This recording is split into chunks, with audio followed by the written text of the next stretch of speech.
Arsenal go 7 points clear at the top, but should it be more? Like, share, and subscribe. We're here with the full fan highlight show for you as Arsenal draw 0-0 away at Nottingham Forest. Let's do this.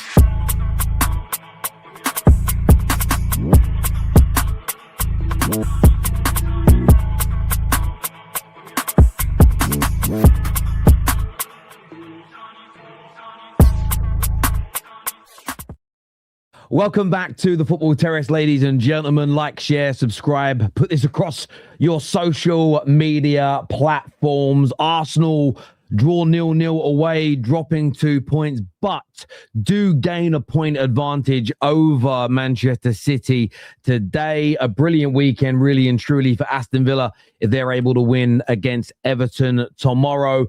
And although Arsenal go 7 points clear, look, there's VAR controversy to talk about surrounding a penalty. Should this have been handball against Isla as he deliberately scoops the ball out of play? Why were VAR checking if he was on field or not, if they deemed it to be a natural position for the arm? We're going to get your views and opinions on all of that today. But Arsenal, look, they're going to rue those missed chances in the first half today. Because they did rue those missed chances in the first half today, because it really should have been a game they won. When you look at the dominance on the ball, the opportunities created, the fact Sells got man of the match for Nottingham Forest as well, and of course a really big opportunity, for Arsenal to extend the lead at the top to 9 points. And I know Arsenal fans will be frustrated, I know Arsenal fans will be angry. Well, unless you're an Arteta outer, you're probably happy today because you get to breathe a little bit, you get to moan a little bit and feed your dark, horrible, cruel soul.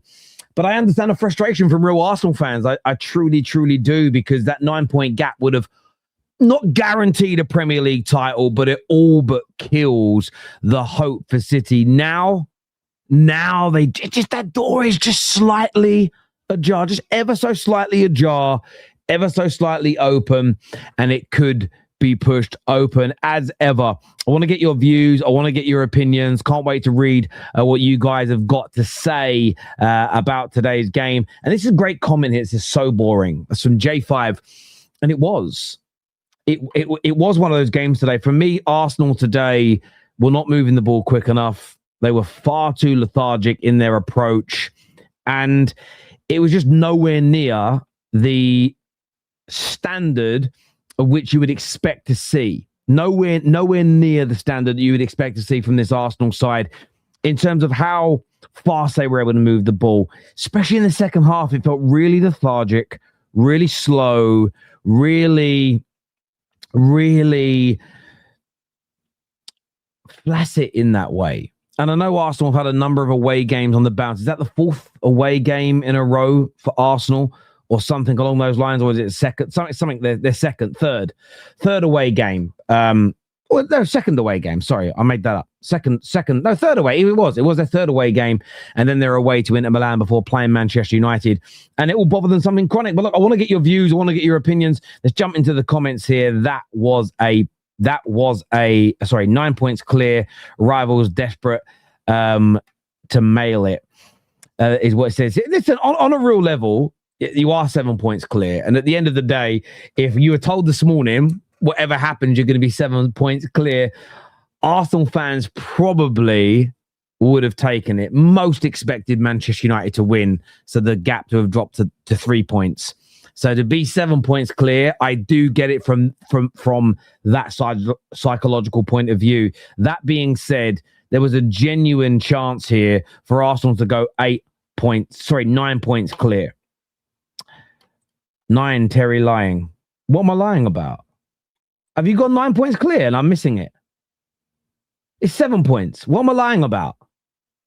What are you talking about, you pleb? They're gone 7 points clear, not 9. Fuck me. These people can't count. The Arteta outers can't even count.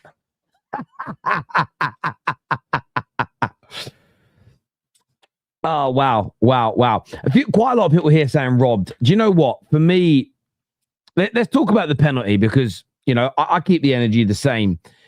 Earlier on today on the show, I said that it looked, you know, the Lowe's challenge on Doku. I get why people think it's a red card. I understand the interpretation PGMOL have, but I think it needs to be looked at.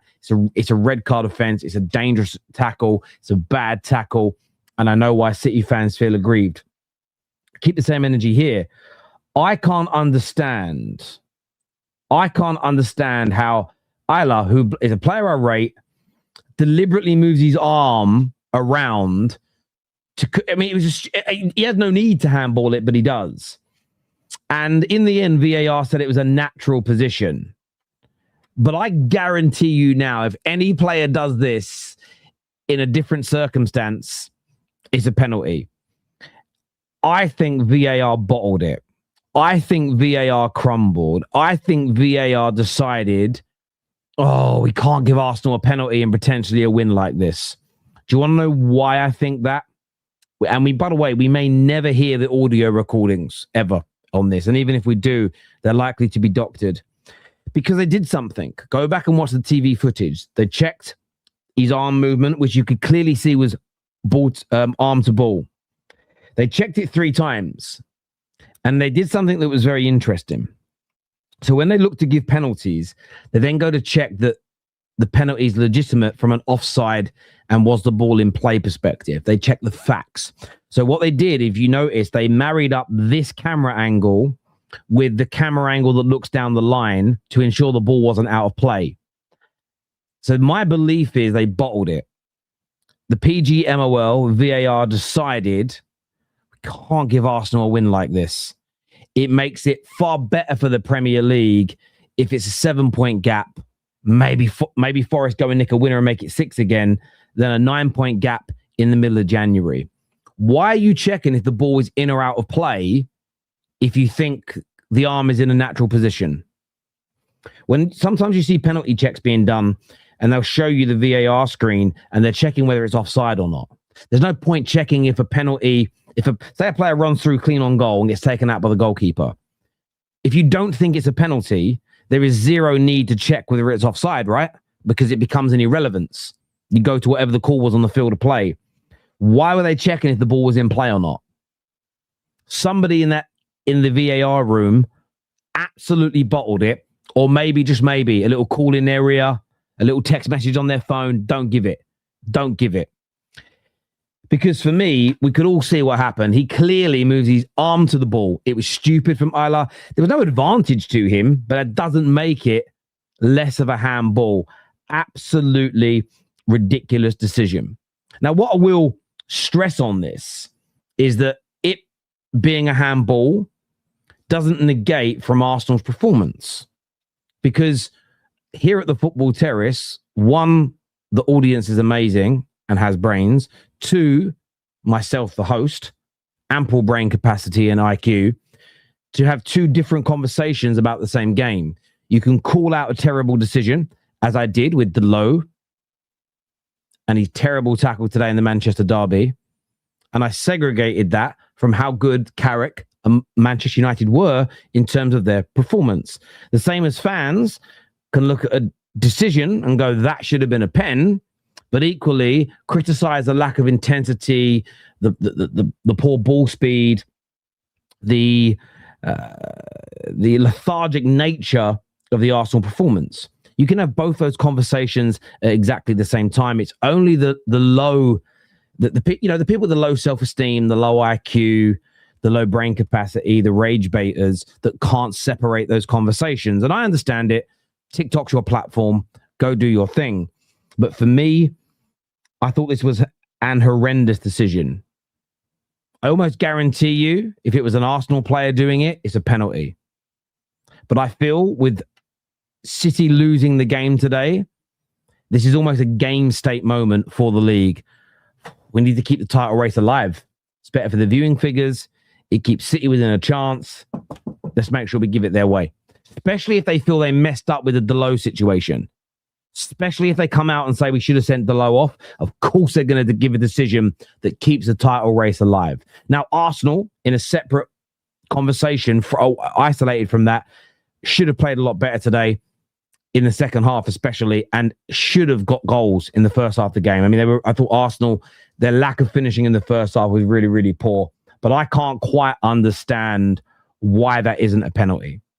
So you're going to have to, you guys are going to have to explain to me why you think it's not. The arm moves to the ball. It's not in a natural position with the way it comes round. I've seen, I can't believe it weren't given. And again, you've got to answer one question. If they don't believe it's a penalty because the arm's in a natural position, why, after a minute delay, are they caught on camera checking whether the ball went out of play or not? That's the bit I can't get out of my mind with this. So for me, absolute stone cold robbery of a penalty. But of course, it being a penalty doesn't negate the fact that Arsenal should have done a hell of a lot better in the general play, should have created more in the general play, and should have taken their chances. You can have those two conversations at the exact same time. Let's look at some of your comments that are coming through here. Terry, remember what I said about the handball rule? No, you did, Joshua Jack. You called it out. I mean, it's the handball rule is a really weird one. There was a handball earlier on this season, Man United versus Wolves. And I remember people going, no, not handball. United fans can't ask for it. Everybody's missed this press release that's come out from the PGMOL that it was a stonewaller.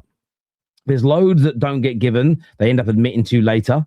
And depending upon the team and their circumstance, people don't take note of it. This is very likely to be another one. It depends whether or not they're able to doctor very quickly the VAR recordings.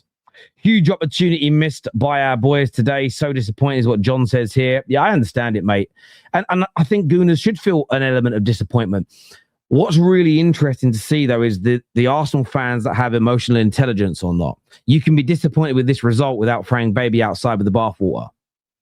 Because you have gone 7 points clear of City today, but you can criticize today's performance. There's a lot of Arsenal fans, especially some of the content creators, that are really struggling at the moment because their negativity about their own football club doesn't really generate. I've seen a lot of the TikTokers just doing weird stuff, fake tears, making up random. I saw one Arsenal TikToker that's an Arteta outer that's been talking about, like, he keeps doing things about Declan Rice's wife or girlfriend, whichever she is. Don't care personally, and I mean that in a nice way. So I hear you. So I think you can be disappointed with today without going crazy. Deitch is a prick. Ginger always sets up like this against us. No penalty because of VAR. Bad game today. Fuming with today. Arsenal fans are fickle. Come on, you gooners. Yodan here says we shouldn't be depending on a penalty to win. The game was so boring. Happy for the 7 points, but should have been 9. Do you know what, Yodan, sorry, you're right. You can criticize not creating more and or scoring the chances. You can also criticize not getting a penalty. These two things can just coexist. And I think we need to press and push home as one of the leading football communities out there, that these two things can coexist. We don't need to do the weird Andrew Tate manosphere, I'm tougher than your average bear, so everything, I'm accountable for everything nonsense. We can just have honest conversations. I feel like our players know Man City's loss, so they don't feel a sense of urgency. It's like we don't need to win, don't just lose. Maybe. I think it's a fair point. One of the things we were talking about this week on the terrace is that with Arsenal, there is this element of, like, you were the favourites today. I think I predicted you to win 2-1. So I didn't think you were going to... Maybe I said 3-1. I think I said 2-1. But there was always an air to guard against complacency. But I don't know if you were complacent because you started off with a lot of chances. It's just the urgency and the intensity wasn't there in the game. Part of that, though, and I want to give credit to Nottingham Forest, is they sat in really deep, were really compact. And I said this on Straight Facts yesterday. I said it on Top 6 Show Thursday.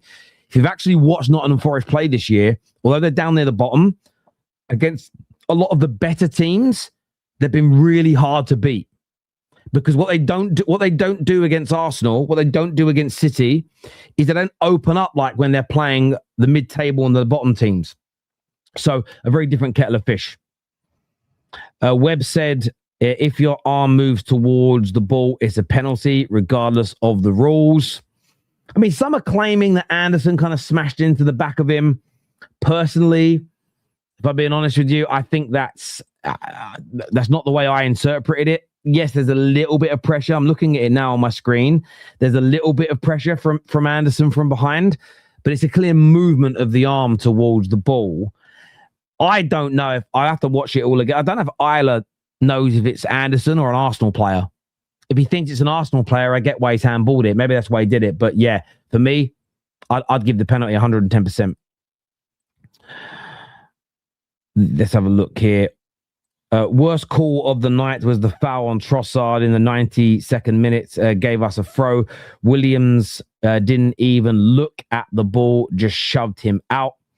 I saw some weird ones like that all day today. There was one in the Manchester derby where Rodri pushed in the chest 2 hands Casemiro and he fell backwards and they can throw into City.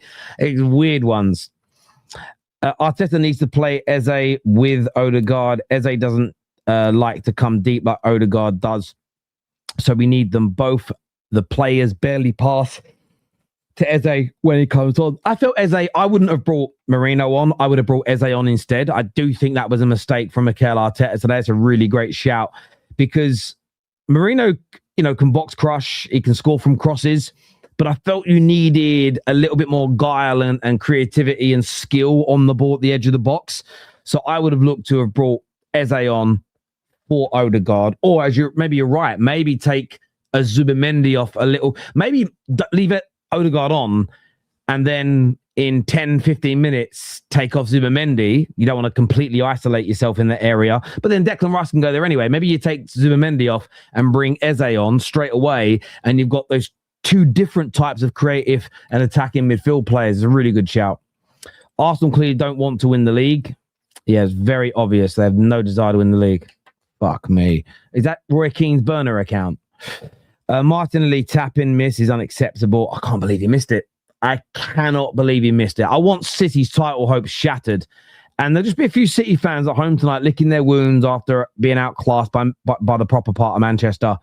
But there'll just be this little glimmer of hope in them tonight. Just this little, ooh, we're still in this, which is very, very, very frustrating. 7 points clear, we move. But Luke, this is where I do agree with you to a certain extent. I think review the performance, criticize where it needs to be criticized. At the same time, what Arsenal fans don't need are the Arteta outers and all the negative guys. I know that a lot of them, it's the only way they can make their money on TikTok, but you just don't need that getting into your dressing room. You need unity. You need as much positivity as possible. So criticize the moment, put the pressure on to improve, but then get fully behind your team. If you don't do that, you might struggle. Guys, we are not going to play football. We're just going to shoulder barge and pull shirts like it's a roller derby. Dice to the lads, I'm guessing. Runners up, draw, killer instinct, non-existent. Yeah, listen. Yeah and no. Like, I don't see that as a general rule because, and I'm gonna read something out to you here. Can you draw games and win the Premier League? Yes. I know you've drawn 2 in the bounce, and I understand why you're going to why the criticism is there. But as a general rule, you drew 12 games in 2004 and still won the Premier League. Let's go back and look at last season. I don't think Liverpool drew a lot last year. Liverpool drew 9 games last year and still won the Premier League. You've drawn 5, just over the halfway mark. You're on court. Like, so again, this is where I think it's not a blanket statement. I wouldn't go too far with that. But I understand why you're frustrated. But the drawing thing, you're going to draw some games. The one thing I will say is there's loads of hard away games this season. And I keep saying this again and again and again. Going away to Arsenal, if you're playing them, but going away to Arsenal, City, Villa, Liverpool, United, Chelsea, Brentford, Sunderland, Newcastle, Fulham, Brighton, who are 11th, Everton, who are 12th, Palace, who are 13th, Bournemouth, Forest, who are 17th, and not an easy place to win at away from home. The Premier League is what it's. I feel the Premier League is harder since that sort of 03-04 period right through to 2013, the best Premier League period I've ever seen for overall competitiveness, where it was so deep. And we're back at that stage again. You're going to draw, like, get this into your head, Gooners. No disrespect. There's going to be at least another 4 or 5 games you draw this season, and at least another 2 or 3 games you lose. But the pleasant point of that is there's also going to be another 4 or 5 games that City draw and another 4 or 5 games that City lose. Everybody's going to do that. I don't think there's any team remaining in the league that isn't going to draw and lose at least 5 to 10 more games. Everyone is going to. If City won today, we wouldn't be complaining as much about a draw. Still should have been a pen. I understand that. Complacency and lack of urgency bleed into other competitions. It's why Chelsea is still in the Carabao Cup. I don't like us winning on penalties. I understand that. I understand you don't want to win games on penalties. You want to win. You want to win games emphatically. And I get that, and you should criticize the performance today, but that doesn't mean you shouldn't criticize not getting a penalty. The two actually can be mutually exclusive of one another. For instance, City fans can slag off their team's performance today whilst claiming Dayo should have been sent off. Those two things can exist. The mainstream media, the Roy Keanes of this world, and all of the Standard FC fucking numpties have convinced you that no, it's a low IQ way of looking at football. No, it's a low IQ way of looking at the world, mate. This performance is why Arsenal fans always whining despite rich man's problems. Happy to be top until we are toppled at the end of the season. Well, look, I disagree. I don't think it's Arsenal fans that are saying, look, wipe our mouths and moves on is also not the wrong attitude. Dwelling on something for too long can lead to anxiety and frustration, which can also cause more losses of points. Aina used his arm to prevent a corner, 100% a penalty. Why was Arsenal's best attacker not starting when we are gifted an opportunity to go 9 clear? Crazy is what Sky King says. Is that because you view away at Inter Milan and then Manchester United at home as the harder games? What I will say to defend Arteta here, no, I'm not going to defend him, devil's advocate. The amount of times I've seen Saka not rested or rotated, and there's criticism for not resting or rotating. You can't start moaning when there's resting and rotation, personally. Arsenal 100% had enough to win today. Let's be honest. Forest are extremely lucky today. Sells became Petr Cech. Fuck Martinelli for that miss. There's also great saves from Sells as well. The Bukayo Saka header as an example is the standout. But yes, some great saves. Sorry, but that could have been the softest penalty. Would have been the softest penalty for me. Can't blame VAR. We should have been better. Well, you can blame VAR for not giving it. Could you also have been better? Absolutely. Still, the question I've not seen anybody answer yet is why, if they thought it was a natural arm position, did they check whether the ball was in play when he handballed it or not? That shouldn't be the first thing you check. It should be, do I think it's handball or not? Matt Sells is a freak. Who's to say he wouldn't have saved the pen? I agree we should get it, but we just fuck about with the ball too much. Yeah, Kenny, you might have had it saved, to be fair. That's not good enough today, but at the end of the season, it doesn't matter if we're 1 point or 9 points ahead. Comfortable is not in Arsenal's DNA. Yeah, I don't know if anybody ever feels that comfortable in title races, to be honest. I think a lot of us as fans of our own clubs feel sometimes that things, how do I say this in the right way? Like I think we all like to say we like doing it the hard way, but that's because in life, go to a restaurant and we see everybody else's dinner come out. You think, oh, that looks nice. I wish I bought that. Oh, that looks good. I wish I had that. As a parent, you can go out. Restaurant is a great example of this. If my children even make the slightest bit of noise, it sounds like there's a foghorn going off. Other people's kids can be going crazy and I barely hear them. Have you ever listened to your own voice back on when it's been recorded or off a stream you've been on? I hate hearing my own voice. Yeah, everybody else's voice sounds fine to me. People go, no, your voice is great. Sounds fine. I'm like, no, it sounds awful. So I think sometimes we over analyze ourselves or things we love. So I think we all think we end up doing it the hard way, because I'm looking at Arsenal and saying, I don't think you're cruising, but I think you're in a really comfortable position. But again, I don't love Arsenal like Arsenal fans love Arsenal. So my view of the situation is very different. This here from AZD. Let's go to what he said here with a super chat. It's not coming through. Why is it not coming through? Here it is. It says, I'm just bored of all the VAR BS always. We've played like shit, but there's always a pen. Disappointed. The boys' last 2 games should have put City scum down. I can understand that. I can understand wanting to kill the again, if you'd have won the last 2 games, you'd actually be 9, 11 points clear, and it would almost certainly be over. But at the same time, City could have won those games and you could have drawn them, and they could be a couple of points behind you. And that's the nature of football. There's an up and down element of it. And I get the frustration there. I really, really do. Right, I'm going to bring the panel out now to have their say. Do me a favor, please, my people. Like, share, and subscribe if you haven't done so already. Really, really important to the channel that you get that done. Let me just remove this scoreboard off my screen because there's almost no point having it 0-0. Don't know why I put it up.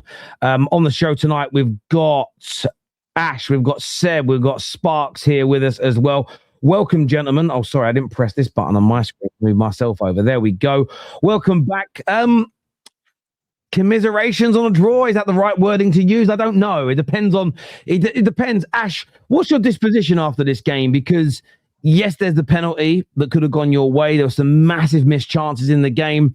A lot of people frustrated at the overarching performance tonight. How do you see it, mate? Yeah, frustrating, Terry. Very, very frustrating, man. It's two consecutive weeks where City play first, City drop points. We have the chance to capitalize and extend our. Sorry, I don't know where the echo came from. No, it was Anton. Yeah, it's cool. Yeah, we have the chance to capitalize and extend our lead, and in both those weeks, we don't do it. I guarantee you, if we ended up playing first, we probably win both games. And in both those games, I think for majority of the games, we, in my opinion, played passive, played a bit too slow. Obviously, this game, we had a lot more threatening chances against Forest than we did against Liverpool because it's Forest. They're obviously quite shit. They're 17th for a reason. Like, they're not good enough. And we were obviously going to have some good, clear chances. But in the end, we just didn't capitalize. And look, Phelps had a good game, but I just think we were too slow on the ball. This was exactly our issue last week as well. People are saying, look, it's Liverpool. It's not. No, who gives a shit if it's Liverpool? They're not the same Liverpool. They've been garbage for the last, I don't know, many games. The people say they're undefeated in 12. Yeah, but half those games are draws. They haven't been that good. We should have capitalized, and they didn't have their attackers. And today, once again, City drop points. We have the chance to extend our lead to 9 points, and we end up just throwing it down the window. I'm not like emotional overreacting because I still think we're winning the league. Don't get me wrong. Like, the funny thing is, I think we're winning the league. Obviously, we are the best team in the league, but also because City have been so generous this season with us. Because certain games that they should have put to the sword for whatever reason, like Sunderland and Chelsea and Brighton, they just, for whatever reason, bottled it. But it's so frustrating, and I don't understand where this is coming from. I think a lot of it has to be blamed on the manager. I don't know why he started Martinelli today when you're playing against a low block. When he started Martinelli against Bournemouth, I understood why. Because Bournemouth play with a high line. You want the pace to capitalize on the high line. Fair enough. Why are you playing Martinelli against a speedy fullback when you know Forest are going to play with a low block? That makes no sense. Especially when Trossard has been our best attacker this season. I don't get that logic. Many times Saliba is standing on the ball. Declan Rice did it a few times as well. Obviously, Odegaard kept doing it. I'm sorry, those are things that the manager has to fix. And while honestly, I don't want to criticize all the players, but I have to mention this because after the Chelsea game, the number of people who came out saying, let your apologies be as loud as your critics about Gyökeres, well, are we going to reverse it again now? Because he had a bummy game as well. This is why I said, let's not talk about Gyökeres until he has 3, 4, 5 good games in a row. Then let's say, hey, good job now. Because he's been crap all season. Odegaard had 2, 3 good games, back to shit again. Martinelli in the Premier League this season has been really bad. It's frustrating, man. We should have been 11 points, and we've just shot ourselves in the foot. And I really hope City continue being this generous, because if we don't fix up soon, and they somehow manage to go on a good run, which you can never say they won't, definitely won't go in that run. Now with Gehi coming in and all, they might go on a run. We better hope that we fix up soon. I understand your frustration, mate. I do. Anton, do you see it the same way or do you see it differently? Look, I'm late to the show because I've had to play therapist for a various amount of Arsenal fans today, and for reasons why I cannot believe. The PTSD is absolutely fucking nuts. So this is why I'm here to have a message of relaxation and calm. And by the way, Terry does pull out the champagne because let's not forget, what are we being PTSD about? Who is fucking chasing us that is so fucking scary? This Man City team should have shipped Michael 5 to Carrick's Man United are on our way. We're coming for you, bro. You're Next back, week. are you? You're back. Look, this is okay. Terry, your All team right. did your job today. Know your role. You did your I've got job today. I've got a few facts, right? A few facts. No Number more one, role. I asked ChatGPT this question. I said, has a team ever gone 4 games in a row without victory and gone on to win the Premier League? And the answer is a flat out no. So the form the City is in is historically never ever end up becoming a Premier League champion. Let's start that. Number 1, 7 points clear at the top of the Premier League is a very, very good lead. Whether it could have been 12 or not, you realize that means for them to overtake us, we would have to lose 3 more games. How many games have we lost so far this season? 2.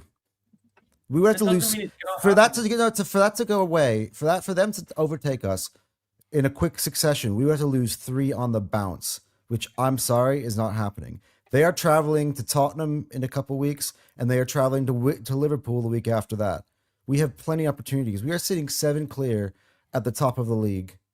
Like whether or not, you know, like for me, I just like we need to use our heads. We are not going to win in every single game. You're not, Anton. You're not going to win every game. But let me ask you a question today. Why do you feel? What do you think went wrong performance-wise? Because you did have chances first half, but there were large periods of the game where you were moving the ball slowly. It was lackluster. There wasn't a zip to your play. What do you put that down to personally? Well, yeah. Look, that part of me, I gotta say, annoyed me. I'm right now trying to calm down my fan base to begin with. The performance today was very bad. We definitely seemed like we ran out of ideas. Like the ball was being played so slowly and in really odd directions, back and forth, and like to me, there were spaces to attack Nottingham Forest as well, and we just weren't running into them. It was a very bizarre, odd-looking sort of performance. I kind of have no explanation for it, to be honest. It was very, very weird.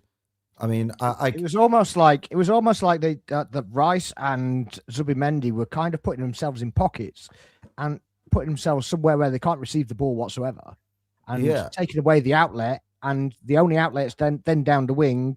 You play it to White. White has to run it up to Madueke. Madueke kind of does something with it or nothing with it, and then comes back again. Do you know what annoys me about that, Sparks? You know, is that in both this game and the Liverpool game, we start off really brightly. We look like we're electric, like we have an intent, and then that only lasts for a short period of time, and all of a sudden we're into this like weird twilight zone of football. Like I'm like, I actually have no idea. Terry, I wish I had an explanation, and maybe we'll go back and watch this game again with a clearer head in the future before we go on any of these other shows. But it's very hard for me to analyze this performance. It's a very bizarre and odd performance by Arsenal today. But at the end of the day, again, I'll take the point. I actually think what might have worked better is Martinelli and Madueke switching sides.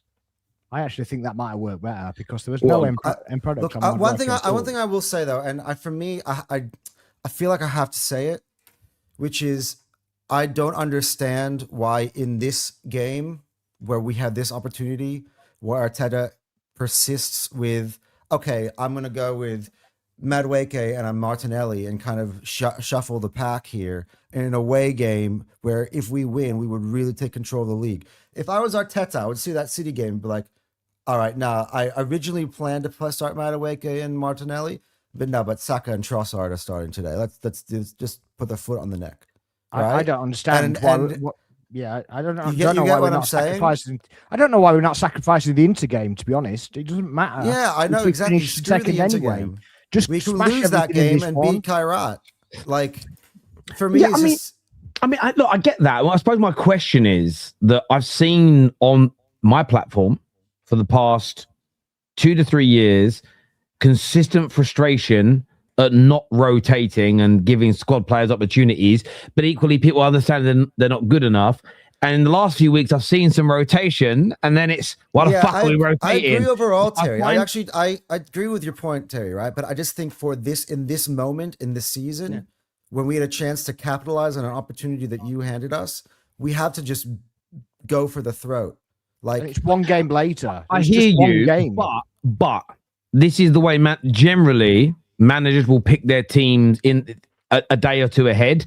So he already knew who he was going to pick. Changing it at the last minute because United won a game that maybe most didn't expect it to also could have its issues. If you then play a player that's red zoned and the hamstring goes, if for instance Saka starts today and gets an injury, it'd be fucking starting him too much. What a bastard this manager is. Yeah. But my question is, like, why not try, like, for instance, Eze hasn't played for a long time. Just unwind and let him go from the start of the game, because he's got something different. When you run out of ideas, like, he brings him on with 5 minutes to go. At that point, for me, there's no point bringing him on. It's too late. Like, you start him from the start of the game. You get what I'm saying? And I hear you. What are you saying, Seb? Well, how do you see this? Because the performance is lackluster. There's a lot of angry Arsenal fans in the chat, a lot of frustrated Arsenal fans in the chat and online. What did you make of the performance today, and how do you see it going 7 points clear at the summit? 7 points clear is glorious. Like that, I think that is amazing. Personally, I'm quite happy with that. Like, even adding to Anton's statistics, no team has ever lost 6 games and won the league. Man City have already lost 5. So if they lose one more, then historically it's over anyway. I think we just looked a bit leggy, really. The amount of away games we've had in a row, tough away games, I think is showing. I'm not going to criticise the lineup too much, just purely we had enough chances to win the game. Like, yeah, maybe we shouldn't start Martinelli, but Martinelli was in the position to score. He scuffs it. He should have scored. So I think the lineup was good enough to win the game, and I'm not really that bothered with the rotation anyway. But yeah, we did enough. We should have got a penalty, let's be honest. It should have been. It was a Stonewall penalty. I don't get why that's not given. Saka nearly scores from the header. I think it was more of I get why bringing on Saka late in the game can have an impact against tired legs, but I think we're forgetting just how good Forest were as well. The intensity they showed. They came out in the second half and went, we're going to take it to you, which you've got to give big credit to them. They've turned up in big games. So I'm not overly that disappointed, really. I think it was more a game. We've done it a lot. That substitution by Marino kind of felt like we were pinging the ball in the box a lot. We were crossing it a lot. So it was kind of like, let's get a big man up in their box. But that substitution is more of a substitution where you're like 1-2-0 up, and it's to short a game out. If I personally would have brought on Eze straight away in there just to get, especially because Eze will take some long shots as well. I don't get why in games previously players like Erdegaard have had a few more shots from outside the box. They're playing such a low block and we're not doing that. So it would have been nice just to see a bit more shots from range, test Sells out. But Sells was fantastic as well today. So I think it was just a mixture of the amount of away games we've had, the intensity drop off, and just Forest being very intensive and very physical in the midfield, which is probably why Moreno came on. But I don't think we were that bad today, really. I don't think we were terrible. We did enough to win the game, but we're 7 points clear. I'm not going to be disappointed just purely because I think we're going to win the league anyway. 7 points is huge. If you'd have told any Arsenal fan at this point in the season you'd be 7 points clear, you'd be ecstatic. So I'm not going to be sat here being miserable. We've gone 7 points clear. It is a point gained because Man City have dropped off. Just it's a fact that it is a point gained on top of them. I'm not overly that annoyed. Sorry to interject. Do you think, Seb, that because of 22 years of not winning a league title, because of leading by 4 or 5 points 3 years ago, by narrowly missing out 2 years ago, do you feel there's an element of PTSD where every slip up is almost overanalyzed? Because when you were winning the double in 98, the double in 02, I think it was, and Invincibles, my living memory, my vivid living memory of Arsenal, there were a number of games in those seasons, Champions League, cup competitions and Europe, where you drew or had bad performances but still went on to win. And I never remember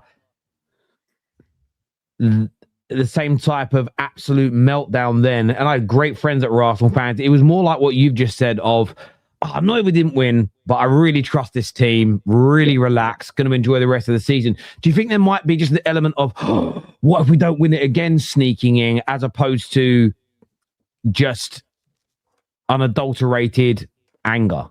Yeah, I feel like if I could kind of understand people being more paranoid if we had someone behind us chasing us down. Like Man City aren't looking good at all right now. I'd be nervous if it was like that slip up from City. They drew 3 games in a row, like at the start of the season, and they've been on a run. But they're slipping. All we've got to do is the points difference is all we have to do is match what City are doing. That's all we got to do. We've extended the gap today, which is a funny part, right? It's like it's City having to pick the points up. It's a tough away game. I'm not going to have a meltdown too much. Like we're 7 points clear. I personally, obviously, in that season where we were like 6-7 points clear, Man City still had a game in hand. I've never seen Arsenal 7 points clear, just flat 7 points clear in my living memory, really. But it's fine. The performance weren't that bad. I'm a bit frustrated with the lack of intensity in the second half, but it was kind of, I think it looks more like a classic Arsenal of we'd rather draw this than risk losing. Kind of, that's how I felt. But we did try and go for it at the end of the game. It's just we couldn't get the ball over line. And at the end of the day, if Martinelli scores that XG chance, that's nearly a goal itself. I know. It's a completely different game of football because we'd have scored. And Jokeris as well, by the way. The choice to like knock it on, what was it with his chest or rather with his head? Yeah, knock that on with his head, just 5 yards ahead of him. Run him to the ball. That is an easy one-on-one chance. Like there were chances today in this game. I'm not gonna lie, but yeah, it's frustrating. But again, that's what I was trying to say. Like, I'm not gonna name names because some of these people are people who I love. But saying stuff like, when Man City overtake us, they're gonna go on a run that won't be able to be stopped. I'm like, how are they overtaking us? If for them to overtake us, we would have to lose, as I just said earlier, 3 games on the bounce. Like, that's completely uncharacteristic of this Arsenal team. We haven't shown that in us. Yeah, we had a disappointing draw tonight, but let's be realistic. This is a marathon and not a sprint. And Terry, you said this so well, like throughout the year. You asked us, like, how are we going to react every time we drop points? You wanted to know how we would behave. I've heard you ask this question many, many times this year. I've just got to say it to my fan base. We fail that test every time. Like, what, are we supposed to win every single game or else it's going to be an absolute meltdown? We are 7 points clear at the top of the league. What everything Seb has just said right now is 110% built in facts. And we all just need to chill out. Yeah, look, I understand the frustration and you should definitely criticize. I think there was a lack of intensity in large parts of the game. Criticize the poor finishing as an example. But at the same time, I can only ever think, but I've mentioned this a number of times and I'm going to keep beating this drum. And maybe it's because Fergie and the man that had won the trophies prior. I just never remember panicking. It was fuck's sake, but I know we're going to be back soon. It's fine. That's exactly how I felt. Maybe once you've won a title, that will start to come. Yeah. And maybe it's because, again, I know there's a lot of weird rumors, but I'm not an Arsenal fan. And I'm not emotionally connected to it. For instance, when Man United went 1-0 up today, how happy were you all? Oh, buzzing. I was asleep, tucked away in bed, to be honest. So how long did that buzz last for, though? About 30 seconds. It lasted like most of the afternoon for me, to be honest. Well, especially if you win it. When they were 1-0 up, I went crazy. I had tears in my eyes. Yes. And then I had this sobering thought 30, 40 seconds after, which was, we lose so many points from taking the lead. Man United fans will start thinking more like that than Gooners or Villa fans, because you're not emotionally invested in the club. You just care about the result. And that's the difference. I care about your results because I need you to stop City. We did help you today. You've got an extra point clear, which is cool. But I do understand it. That's why I like to ask questions about it, like what's truly driving. By the way, I do think there are some Gooners online, some YouTubers, some TikTokers who over-egg how angry they are for attention, like Bradon, who's backstage. Like, he's never as angry as he pretends to be. He fakes. I'm joking, Bradon, you're my boy. We're gonna bring it actually here. Oh, look who else is back. Oh, wait, look who's here. Hang on, Brandon's here. Look Hamza. What is you here to talk shit after you got trampled by Man United? That's a very funny turn. Hamza, what are you here to say? What are you here to say, Hamza?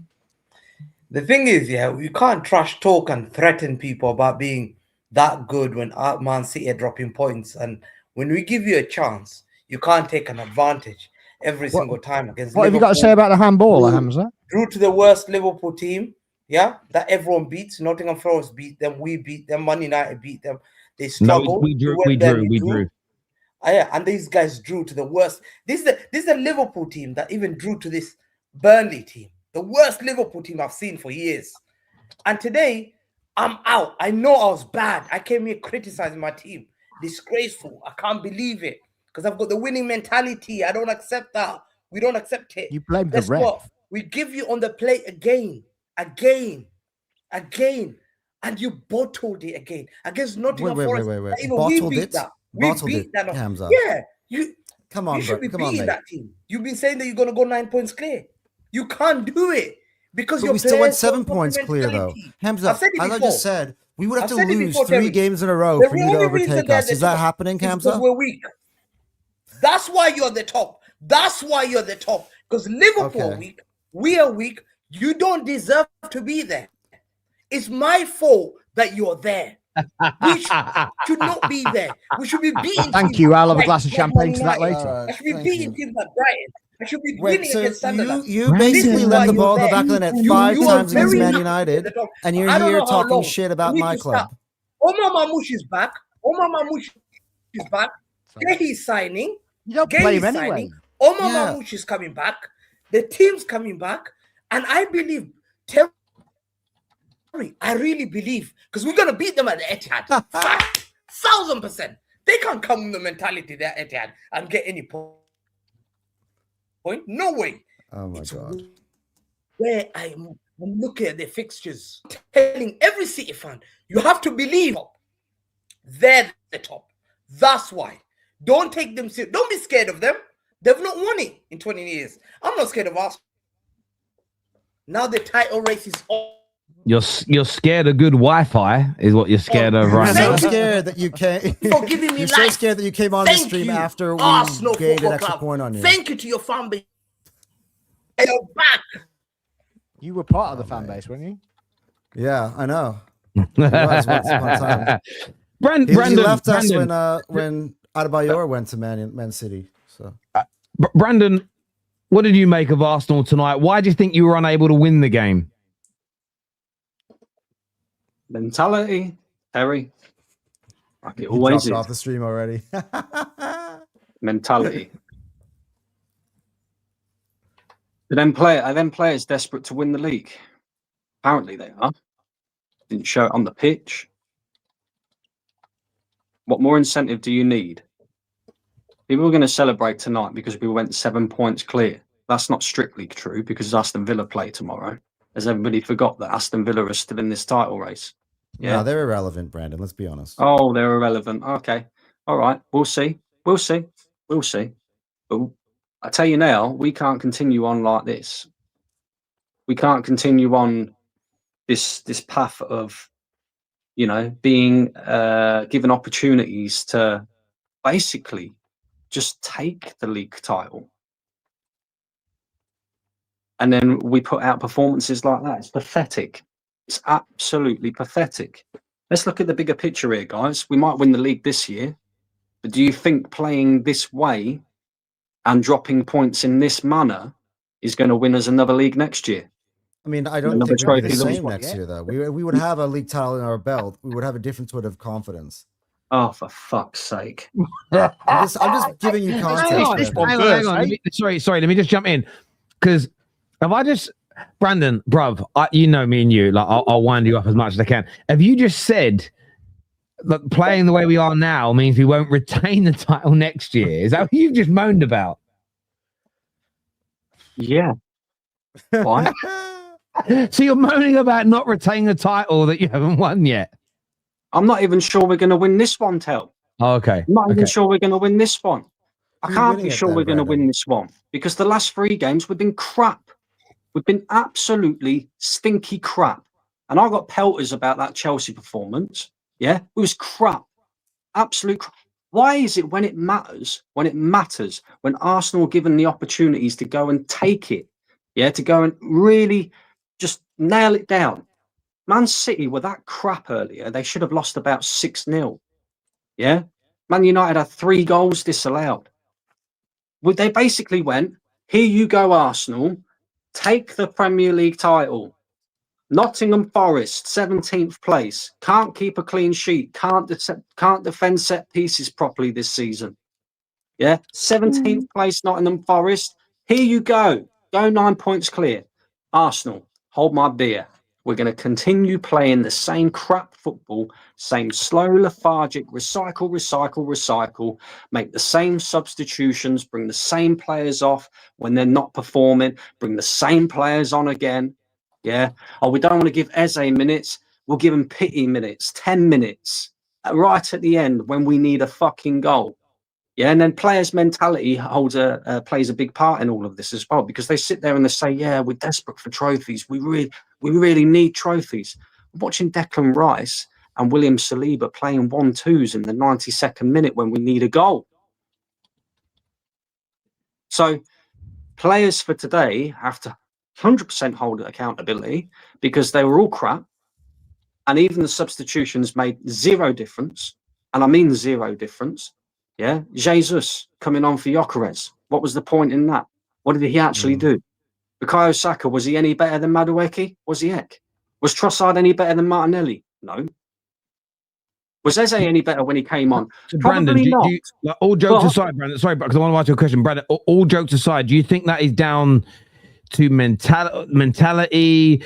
And within mentality, that's quite broad. It's quite a vague comment. I use it a lot. But in terms of specificity, is there complacency in there? Do you think it was nerves that got in the way? What do you think led to it being an undercooked performance? It can only be complacency, in my opinion, Tel. It can only be that. And for me, it's not just the players that's the problem. Look at our squad, man. Look at our squad. Like, think about it this way, right? That game starts. Nottingham Forest, as we all knew, were going to be penned back in their own half, in their own, sort of half. We would have a lot of possession. 45 minutes, Igor Jesus did absolutely nothing. Every time they went to play the ball up to him, he couldn't hold it up. He had nobody else to bring into play. The amount of times I saw him get bullied by Gabriel and Saliba off the ball, it was light work. And that continued on throughout the game, even in the second half. So Forest weren't no real threat. Not at any point in that game were Forest any real threat, and I mean real threat. We've got the best defence in the league, apparently. So why can't you, Arteta, play your back four that's the best in the league, one holding midfielder in front of that, and play 2 attacking-minded midfielders? Yeah, go for the game. I haven't once seen Arsenal go for a game. And I mean, when I say go for a game, I mean change it up tactically, change up certain things that we do, certain ways that we move the ball in particular, and show that we're going to win the game, even if that means losing the game.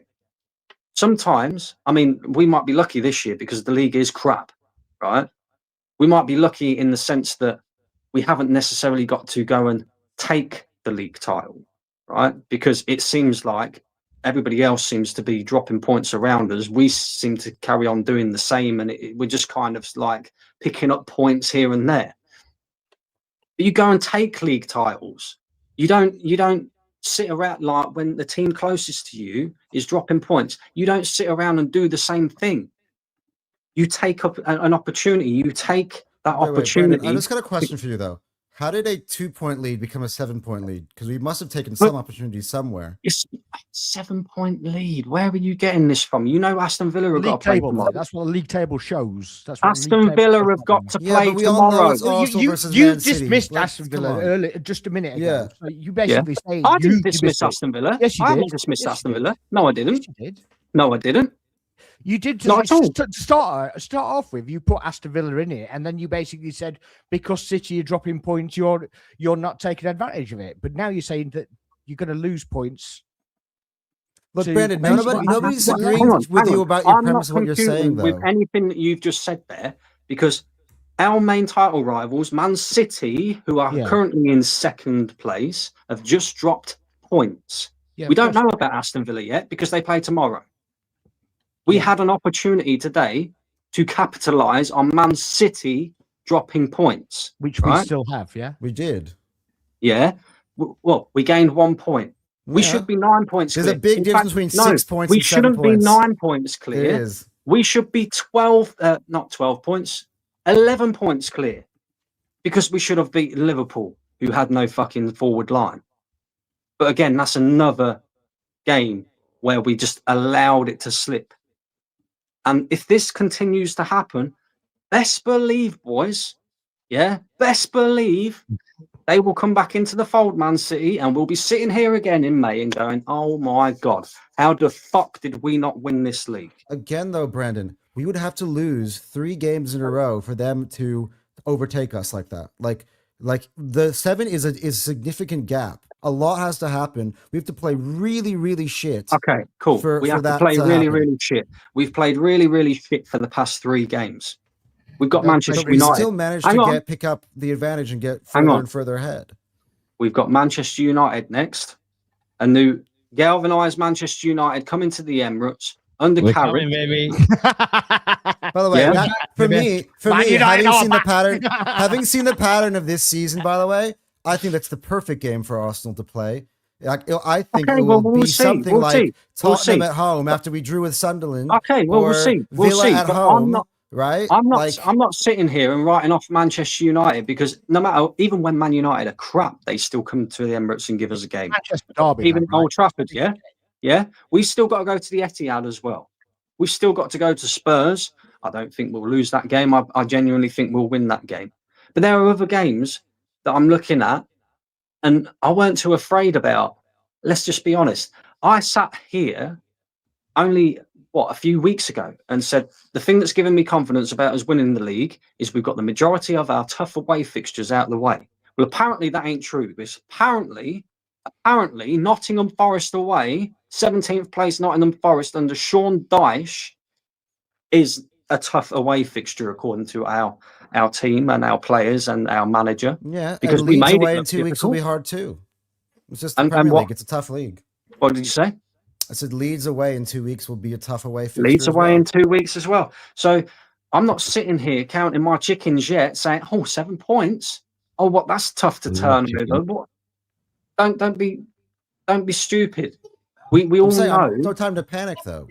We've been here before. I don't think there's any Arsenal fan who woke up at the beginning of the season and thought that by this stage you would be 7 points ahead of City or Liverpool. None of us. So again, if we sit here, so we should be thankful for where we are. So no, I'm not saying don't. No, it's all right. We should be thankful for where we are, just like we was not last season, the season before, and the season before that, and then we ended up winning fuck all. And again, I sit here and I talk at. And I talk about the manager and how he's not good enough, and how he doesn't do what he should do in in-game management, how he's waiting around, how we're still playing this same old football. Why are you so mad and disappointed if you don't rate the manager? Why am I so mad at this point? No. From the beginning of the season, you said Arteta cannot do it. So why are you upset if he's failing? You should be like, hey, it's what it is. You shouldn't be mad anymore, Bradon, because the season started, you said Arteta is not going to get it over the line, right? Fair enough.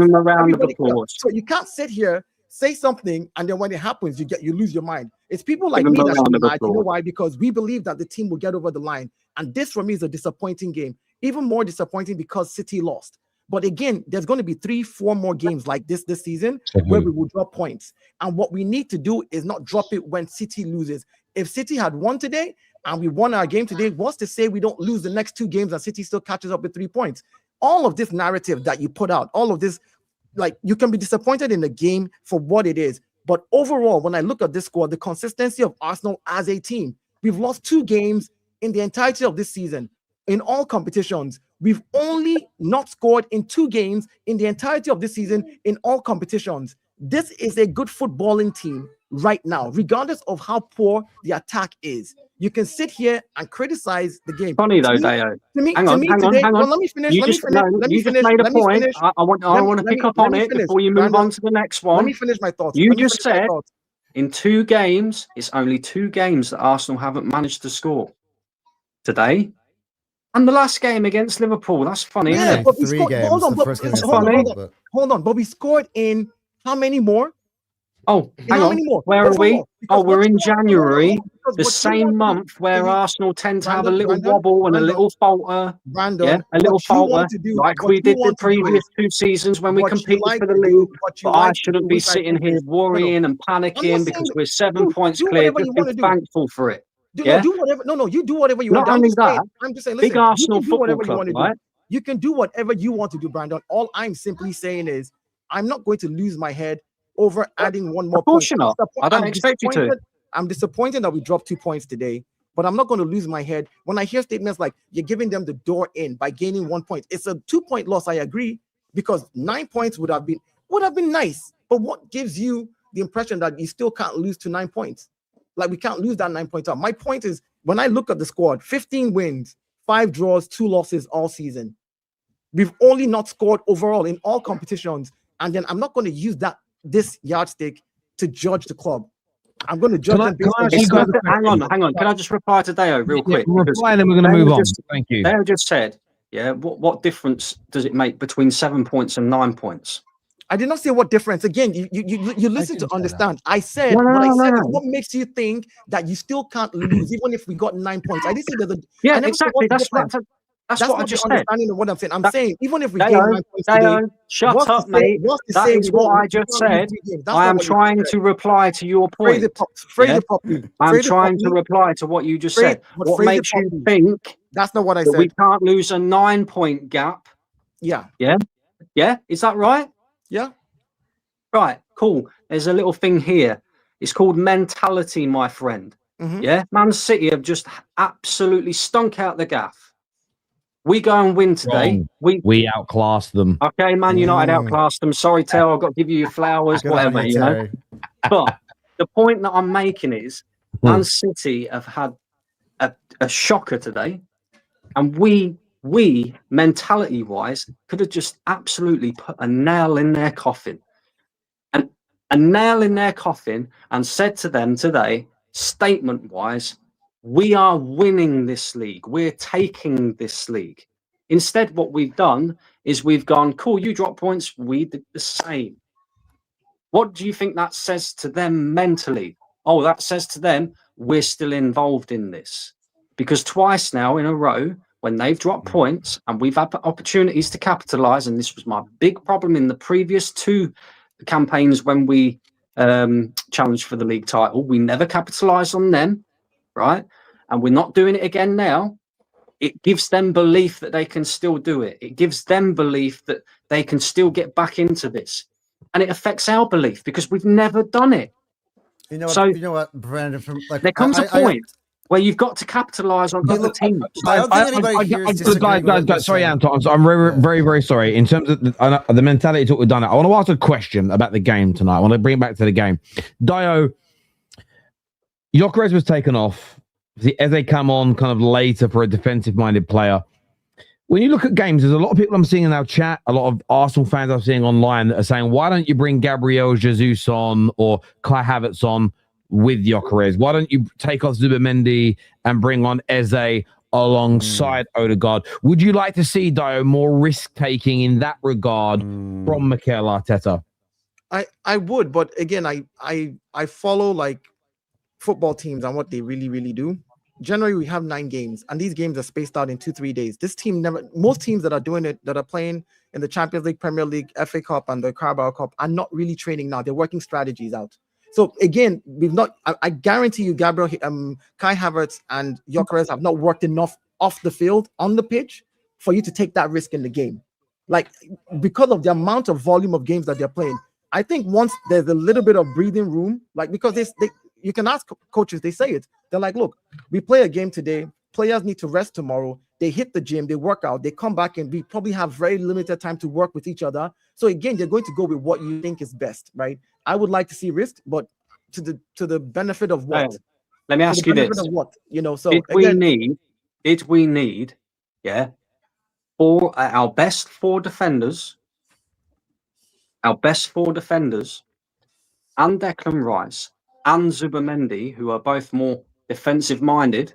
Yeah, they are. They're more set up to be defensive minded. Did we need that's 6 players on the pitch defending against Nottingham Forest today? Or, as Terry pointed out, could we have put another player, took one of them off? Yeah, because let's be real about it. Igor Jesus wasn't doing anything in terms of the hold-up play. He wasn't bringing anybody into play because we was, again, like we do, strangle holding them in the sense that we was retaining the ball in their half of the pitch. Yeah, they were struggling to get out. So what Terry's saying is, why can't we take one of them off and put Kai Havertz or Jesus up top with Gyökeres? We need a goal, and the manager's bringing on Marino. Okay, cool. Bringing on Marino up top is different to bringing Marino on in the midfield. But then we're waiting until the 80th minute to bring on somebody who can make a difference, yeah, in terms of picking up the ball and just doing something out of nothing in Eze. And we're waiting until the 80th minute to bring him on. And I'm looking at it and I'm going, okay, where's the risk that's being taken by the manager? Because we're seeing like-for-like substitutions again, yeah? There's no risk in terms of throwing an extra attacking player on and bringing off a defensive-minded player, So again, it smells to me of what were the substitutions again? So he brought off Odegaard for Marino. Mm-hmm. He brought on Trossard for Martinelli. He brought on Saka for Madueke, and he brought on Jesus for Gyökeres. That was his initial 4 substitutions. And then he waited until the 80th minute to bring on Eze. But Trossard came in at the 46th minute. Again, of course, he came in for Gabriel Martinelli. So like for like, yeah. So again, you say there's when you say like for like, what are you expecting from a squad that has 2 players in both positions? You're saying play Odegaard. Hold on. You're saying play Odegaard. What is? Oh my God! I let you speak. I kept quiet and listened to you. Now I'm speaking. Oh your God! You're asking me a question. You just asked me a question. What I'm expecting is I'm expecting him to say, "Cool, let me finish the Mendy, you stay there. You stay there in your natural number 6 position. Declan Rice, you come off. Yeah, you come off. Eze, you come on. Oh, Eze, Odegaard. That's more attacking than Odegaard and Rice. Or Zubamendi, you come off. Rice, you drop back into the 6. We'll throw Eze on. Oh, we've got Rice, Odegaard, and Eze. Is that not more attacking than Rice, Odegaard, and Zubamendi? Is that what you're telling me? And then you're looking at the like-for-like substitutions. When I say you didn't hear my question, so you can carry on. Madueke is like-for-like. Trossard for Martinelli is like-for-like. Jesus for Gyökeres is like-for-like. But like Terry said, why not throw 2 strikers on? Why not go 4-4-2? We're peppering them. We're throwing balls in the box. Put an extra man in the box. Why do we need the opposite? He brought an extra central midfielder. He's actually gone the opposite direction by the Marino coming on for Odegaard. So essentially, went 20 or so minutes without a number 10 on the pitch.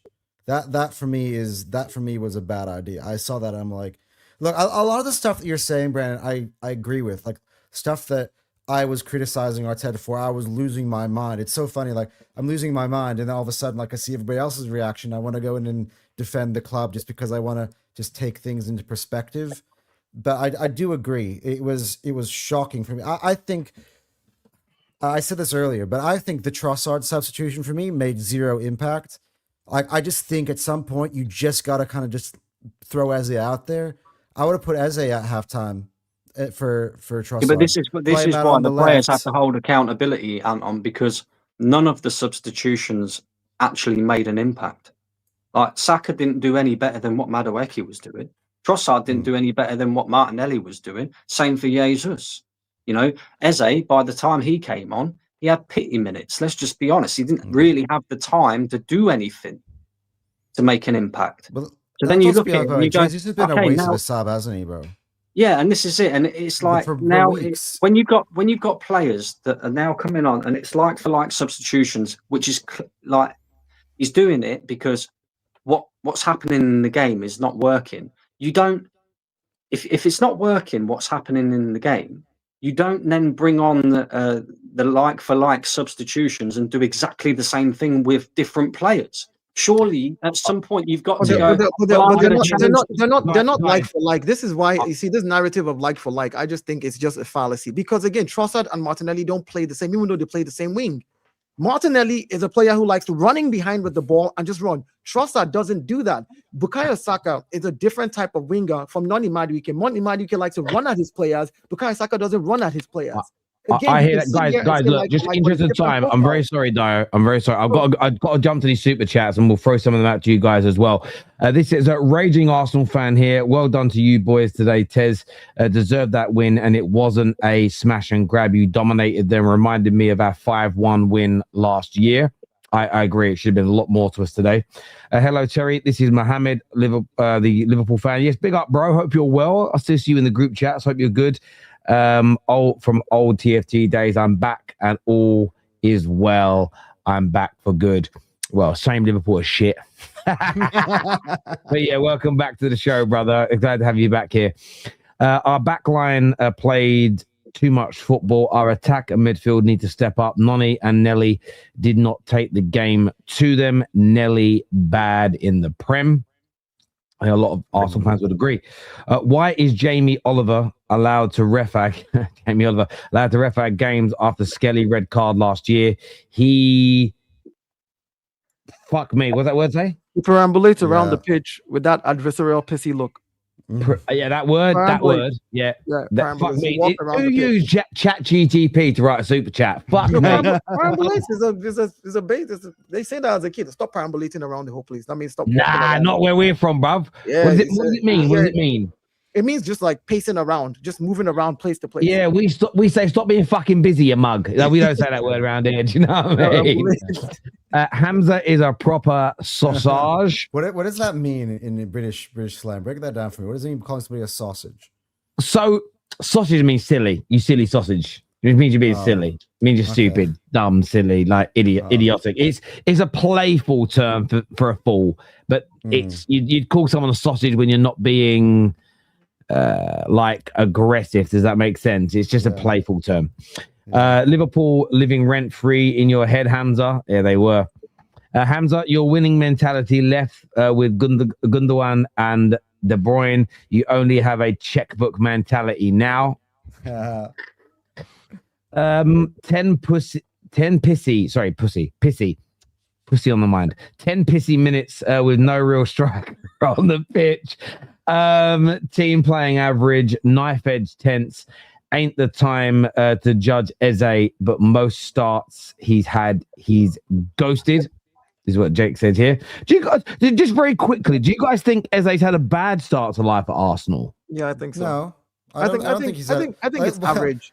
Let's not forget he scored a hat trick in the North London derby. Yeah. That's why I said I think it's average. That doesn't cover up for all the other 5 times he started the game and he's been poor. Like, so for me, the average thing is at least he stepped up in one major game. For me, it was a North London derby we needed to shit on Spurs as much as anything else. I mean, banter wise, I needed us to beat Spurs as well, and he stepped up for that game. But every other game, Eze has been very, very meaty. Very, very meaty. Like he's not really. But this is I find this very interesting. Do you know why? Because Eze has more goal contributions than Odegaard and Saka in the Premier League. Yeah, I was going to say that. Eze, was the one who put the ball in the box first time for Gyökeres. Yeah, when everybody was saying put the ball in the box first time for Gyökeres, Eze did that. Eze scored a hat trick against Spurs. Eze won us the game against Crystal Palace. Where's Eze been since? Oh, for the last 6 games, he's barely got a kick. Why? Because Eze is not like Odegaard. in the sense that he's not going to retain the ball and he's not going to play safe passes because he's not built to be like that. Because Eze is a guy that can take the game by the scruff of the neck, that likes to drive at people, and Arteta don't like that because that's too fucking risky. Let's just be honest about it. That's not why they haven't played him. You make up yes, it is, and you see all kinds of nonsense. Dayo, I know. I can see it even before it's happened, bro. minutes. Eze has literally played the most games he's ever played in his entire career at Arsenal. Go look at his last 3 seasons at Crystal Palace. The most he ever played was 19 games. Eze has gone on. He's played about 22, 23 games. They're managing Eze's load, and they're like, because you don't play that many games normally, and we know Eze at Crystal Palace, he'll get injured and be out for the rest of the season, and we still need him. We need him for multiple other games. But after a certain amount of time, like how much rest does a guy need? Like he's been out for about 2 months. Eze needs managing that much. Eze needs managing that much that we need a goal today. Hang on. Eze needs managing that much that we need a goal today, so we decide to bring on Marino ahead of him. Okay, I'm jumping back to these super chats. Brandon, do you rehearse your negative shtick? No. No, of course he doesn't. I just speak what I feel, and people don't like it, but it's tough. Don't speak for I like it on the terrace, bruv. I like a bit of dichotomy. I love a bit of dichotomy. That's not a drink, by the way, anyone. Damn, I thought that would be a great cocktail. Omar Marmouche. Oh, I'm so shaking in my boots, bro. Damn, I forgot Omar Marmouche is coming back. League is over. More Hamza. He is a cash cow. Doesn't even play him. If Hamza comes on, he can generate. He seemed lost to you today, and he's coming on after we had a better result than them. That's so funny. This here says, I'm happy with the 7-point advantage, but we can't play like this. It's 2 draws in a row. We should focus on our own performance. It shouldn't matter how other teams play, and these 2 performances are not. Can I ask a question? Though, be careful. I want to ask a question. I want to ask a question to the super chatter here. Next week, let's say we beat. I'm hypothetical. Let's say we go out, Man City win against Wolves, but then we go and smash United 4-0. It's still a 7-point gap. Are you feeling good about the 7 points next week? I'm just wondering, just kind of if this is just a reactionary feeling to this particular performance and how we're feeling. If he turns to 4 points, we're all in a 7-point gap is a very significant gap still. It's going to be 4 points with Villa tomorrow. If Villa win their game, it will be the longer that it remains a 7-point gap or more. Yeah. Obviously, the more it will be like, again, okay, cool. The less games there are in the season. Spurs have to go to Anfield in the next 3 weeks. Yeah. Right? So there's opportunity for this. Even if we draw and they lose those games, it goes out to 9 eventually. We're still slowly creeping up there. It's a marathon. And if, by the way, that was 2 more games ticked off, or 9-point gap with 14 games to go, it's still looking good. I'm going to move on here. This here says Brandon is such a liar. This is from Abraham. If we ever commit and lose, he would come on here and just be irate and annoyed. When is he ever pleased? That's funny. We can't overcommit now, Tel. We can't put 1 more attacking player on the pitch and take off a defensive-minded player. So what does that tell you? Do these people actually genuinely believe that our defenders are as good as what they are? Or what they say they are. Saying, though. That's not what the super chat said. That's not what the super chat said. The super chat said that you would be annoyed that they did that, and then we could lose the game. How do you know? Because I've never seen Arteta go. Yeah. I've never seen Arteta go for a game. So how do you know what my reaction is going to be? One day we'll know. This is a bro. Really, just said it would be better to lose a game. Hush, Brandon. Give it a wipe and hush.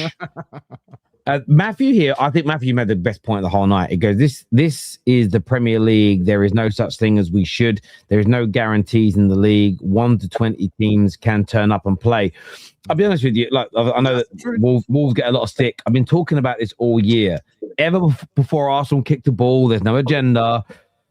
This was always going to be a year. There's so many hard away games. And I know it's disappointing to drop the points when City have opened the door. But equally, the reason I still think you're favourites and you've grown that margin by a little bit today is I just can't see you dropping more than City simply because you're better than them. But there's lots of hard away games. There's so many difficult places to go and play. I wouldn't be surprised if Man United took points off you next week. I'm not saying we will, but I wouldn't be surprised. Like with a new setup, a new system, you're only going to be able to study what we did against City. It's a little bit of a difference. But even then, it doesn't mean all's lost, because City are also going to drop points. I believe against Spurs and Liverpool, you'll see them drop anywhere between 2 to 6 points in those games as well. So I think it's a really competitive season. And everybody's just assuming City are going to steamroll Wolves next week. They're actually in decent form. I think Wolves win tomorrow as well, by the way. I think they're going to beat Newcastle at home. I would love, honestly, it's God. like a little dream. I'd love to see Wolves survive now. I'd love to see a great comeback. Zubi is like Moreno's favourite. Does he really like any of the... Sorry, who's QB? He says question. That's a question. Oh, Barring question. Zubi. Barring Zubi, who's Mikel's favorite. Barring, I get it. Question. Barring Zubimendi, who is like Mikel's favourite, does he really like any of the other signings this season?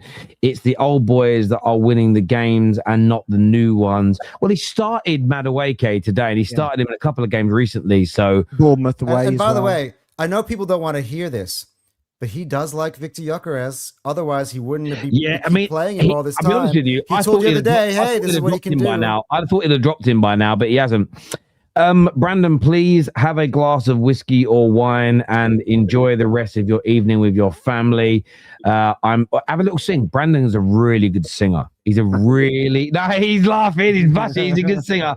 I'm really disappointed we didn't win, but not the end of the world. So many imaginary if buts. It's exhausting, bro.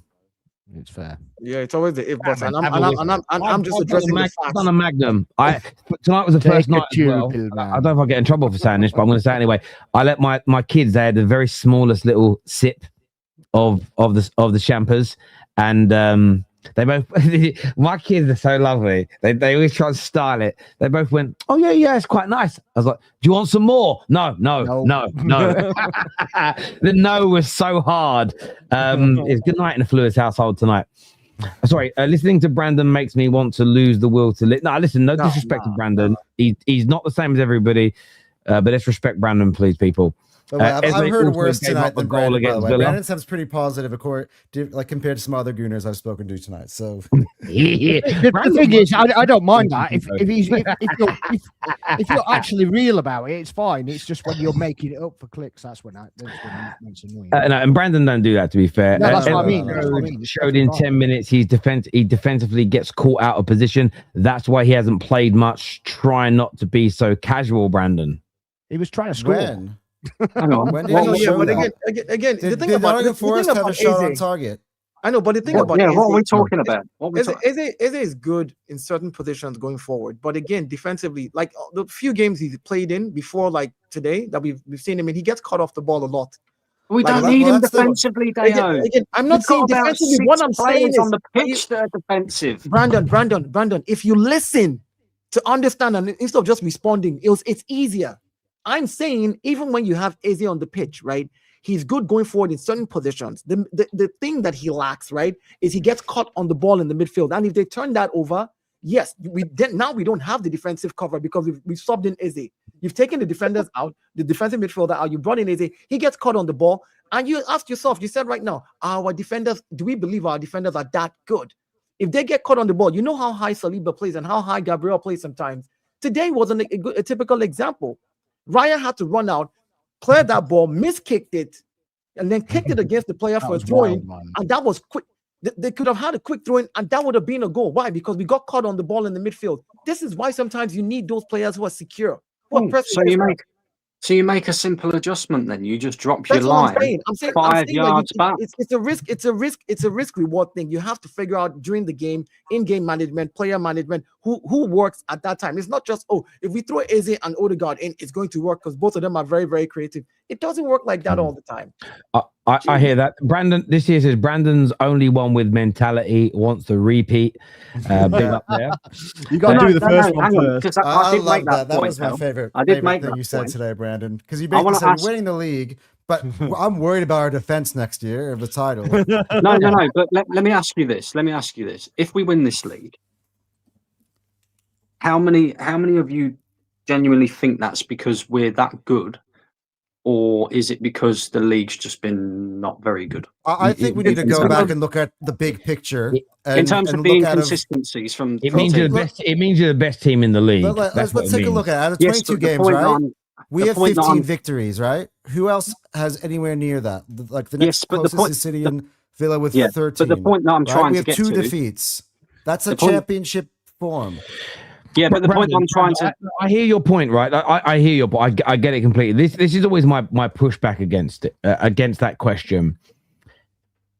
If Man United had never fallen off from Fergie's peak levels, nobody else might have ever won a trophy. By your logic, the end of the day, if you could look at any sport, any profession, if this fighter didn't get an injury, if this person would have got developed better, if this person didn't pull a hamstring, if this didn't happen, who knows where you'd be. At the end of the day, you play a 38-game season. No, I don't think anybody's making claims that this Arsenal team right now today is one of the greatest English football teams of all time. I don't even think any gooners are claiming it's one of the greatest Arsenal teams of all time.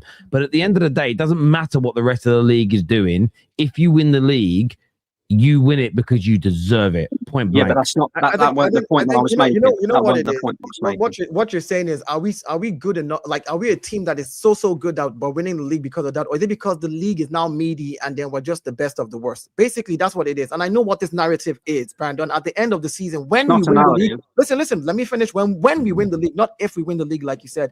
At the end of the season, when we win the league, that's going to be your narrative. The league was not so strong. That's why I actually would go from the other way around. I actually think that the league is stronger. Guys, you're missing the whole point. You're missing the whole point. Brandon, make your point. I'm nearly out of time, so Brandon, make your point because I've got a few more super chats. The point I'm trying to make is, if we win the league this season, when I say is it because that we've been so good, or is it because the league has just kind of dropped off? I mean, like, I can't remember the last time. Well, obviously it was last season. We drew too many games, but like when there's been multiple teams competing for a league title, where second and third place have like dropped points in like 9-10 of their games. Do you know what I mean? Like, that hasn't happened. And Man City, hang on. Man City are still in a team that's in transition. Liverpool are in a similar position as well. Man United, they got a new manager to come in. Whatever, and all the rest, right? But the point I'm trying to make is, Arsenal Football Club can't just win one league title and then that's it. I want to see us consistently winning trophies year upon year upon year. And I'm not even saying that that's got to be the league. We have to win this year first before we get there. What I'm saying is if we win the league this season, I don't see Arteta changing anything about the way that we play. And we're already the finished article. There's not much that we can improve on in this squad. But the other teams below us are going to get better. So the point I'm trying to make is true though. But why wouldn't we get better as well?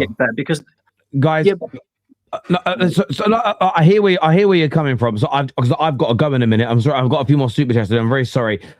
We had our shots. The Forest keeper pulled off amazing saves. It happens. That's football. We didn't even play bad. It was a good game, is what Wild Bang says here. This is from Motivation, who says that it's not just about the points. I have defended this team when we drew at Sunderland and Chelsea because the performances were acceptable and we had less points as an advantage. Then my point is we can and should still criticize performance. Absolutely. I agree with this 110%, and that's why I don't disagree with anything Brandon's saying, and I completely get some of the angles. Yeah. Brandon is the only one talking sense. The bottle job, pathetic mental runs through our fans to our players, is what MK says here. From the fans first. Interesting. Watch it back. Mikel was screaming at Eze to get into position. Yes, he's an attacker, but all players must press and fill space. Look, gents, great debate, great challenges to each other and to tonight's game. I want to thank all of our super chatters and everybody that's tuned into the show this evening. It means a great deal to us that you're here. We're back tomorrow with Killing the Game in the morning. We're not covering the games tomorrow. I'm actually out with family tomorrow, but we've got a bit of content for you nevertheless.